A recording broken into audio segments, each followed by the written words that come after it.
সবাইকে সংবাদ এক নজরে স্বাগত। সঙ্গে আছি তাসনুবা মিন্তে তাহের।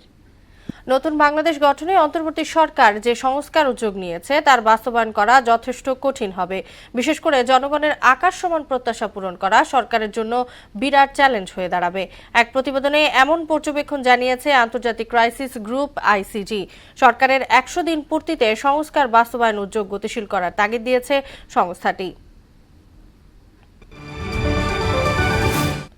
বড় জমায়েত নিয়ে কাকরাইল মার্কাজ মসজিদে জুমার নামাজ আদায় করলেন সাতপন্থীরা। ওয়াক্ত শুরু হওয়ার সঙ্গে সঙ্গে বেলা ১২টা ১০ নামাজ শুরু হয়ে শেষ হয় 12:30টায়। এর আগে সকাল থেকে কাকরাইলে মসজিদ প্রাঙ্গণে জড়ো হতে থাকে সাতপন্থীরা। তাদের দাবি দখল নয়, নির্ধারিত সময়সূচি অনুযায়ী তারা অবস্থান নিয়েছেন।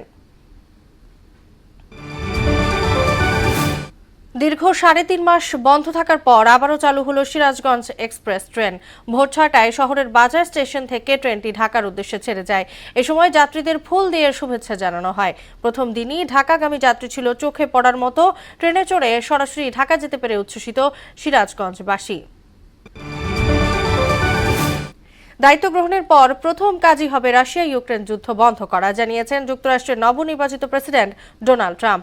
শুক্রবার ফ্লোরিডায় আমেরিকা ফার্স্ট পলিসি ইনস্টিটিউটে এর অনুষ্ঠানে অংশ নিয়ে তিনি এ ঘোষণা দেন। এ সময় যুক্তরাষ্ট্রের স্বাস্থ্য ও মানব সেবা বিভাগের প্রধান হিসেবে রবার্ট এফ কেনেডি জুনিয়রের নাম ঘোষণা করেন ট্রাম্প।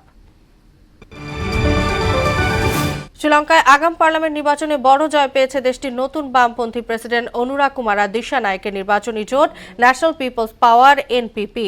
নতুন প্রেসিডেন্ট শপথ নেয়ার মাত্র ৭ সপ্তাহ পর দেশটিতে পার্লামেন্ট নির্বাচনের ভোট গ্রহণ অনুষ্ঠিত হয়। এই ছিল সংবাদ এক নজরে। সবশেষ খবর সবার আগে জানতে ভোনার সাথেই থাকুন। এতক্ষণ সঙ্গে থাকার জন্য ধন্যবাদ সবাইকে।